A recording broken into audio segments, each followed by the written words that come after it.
Hi guys, good afternoon. How are? I'm fine. And you? Olá, meus amores, boa tarde. Como vocês estão? Espero que todos vocês estejam bem.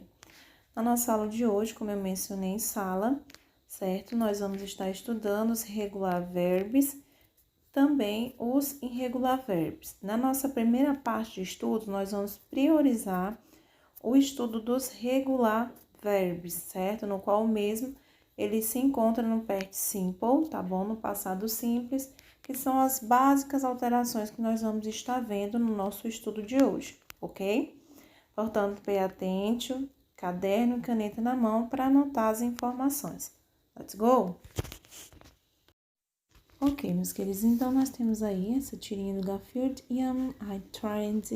I stayed up too late last afternoon, né? Então ele diz, né, um bocejo no qual ele diz, estou cansado, né? Então ele diz aí o quê? Que ele ficou acordado por muito tempo, né? Na tarde passada.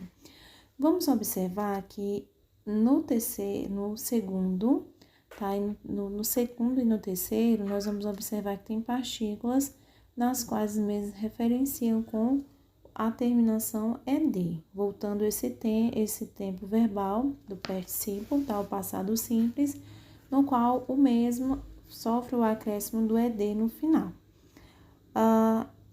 Eu expliquei em sala a vocês que todos os verbos regulares que eles terminam no past contínuo, eles terminam em ed, ed ou ied.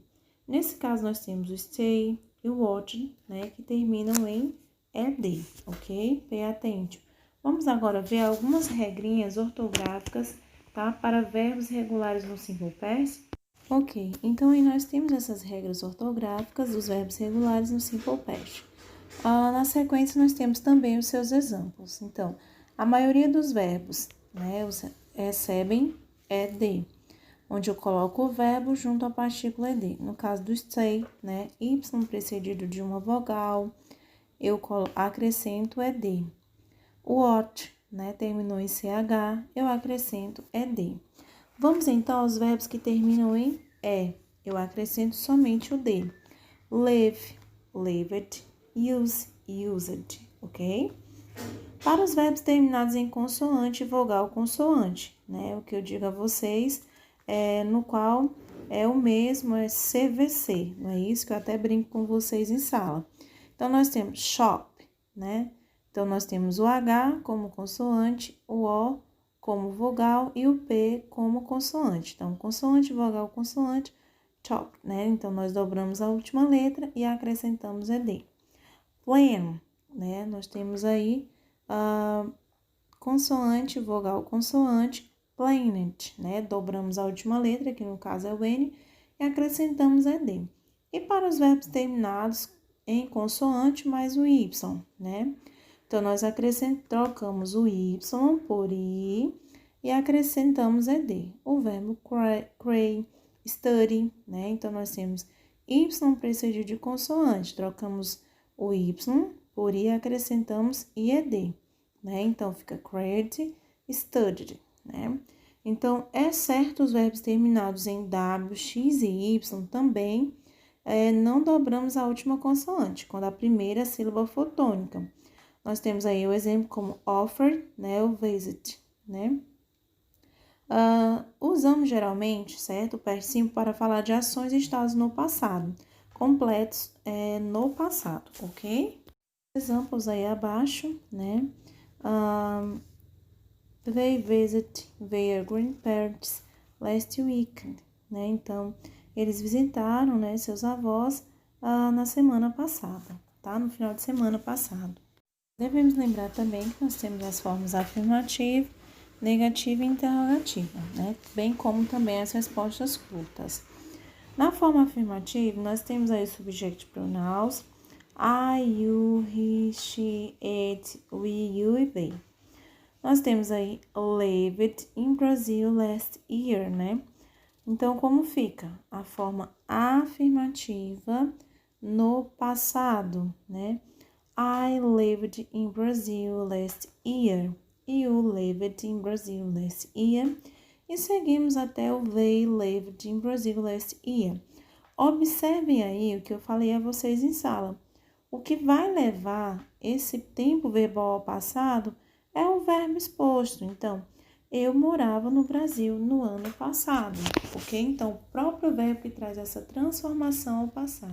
Em frases negativas, nós vamos observar que nós usamos o did e o not antes do verbo principal, tá? Sendo este na sua forma básica. Nós temos aí os exemplos abaixo. She did not work last Saturday. Então, ela não trabalhou no sábado passado. Sorry me, please. Então, aí na forma negativa, eu tenho o uso de subject pronouns ou sujeitos nomeados, o did not, o live in Mexico last year. Então, I did live in Mexico last year. Vocês lembram que eu falei em sala que quando nós temos a forma negativa, tá, junto ao did not, nós não precisamos elevar o verbo ao passado, pois essa partícula did not, ela já leva, tá, todo o contexto ao passado. Então, como fica? I did not live in Mexico last year. Então, eu não morei no México no ano passado. Já na forma interrogativa, nós vamos observar que nós usamos o did antes do sujeito. Vamos observar que o mesmo continua na sua forma básica. Como eu falei, não sofre alteração o verbo dessa vez, pois o mesmo não está afirmando. Então, fica como forma interrogativa, did I live in Brazil last year? Ponto de interrogação. Então, ele pergunta o que? Or did you live in Brazil last year? Né? Então, ele pergunta, você morou no Brasil no ano passado? Né? Viveu, habitou no ano passado? Então, eu estou fazendo uma pergunta, certo? E neste caso, eu não levo o verbo ao passado, ele continua na sua forma básica, no caso, no infinitivo. Para respostas curtas, onde eu afirmo e eu nego. Yes, I, né? Então, eu estou ali fazendo uma resposta curta. Sim, né? A forma yes, I did, né? Então, sim, eu morei no Brasil, né? Por exemplo, teacher Luna, mas não tem, né? Dizendo que a senhora in Brazil last year, que a senhora morou no Brasil no ano passado. Mas lembra que eu falei que essa partícula did, ela assume essa proposta de levar o verbo ao passado e em respostas curtas, ela detém todo esse contexto. Já na forma negativa, o que acontece? Eu nego com no, o subject pronoun, o sujeito nomeado, e a partícula did not. No, I did not. Né? Então, não, eu não morei no Brasil no ano passado. Nesse caso, eu estou negando.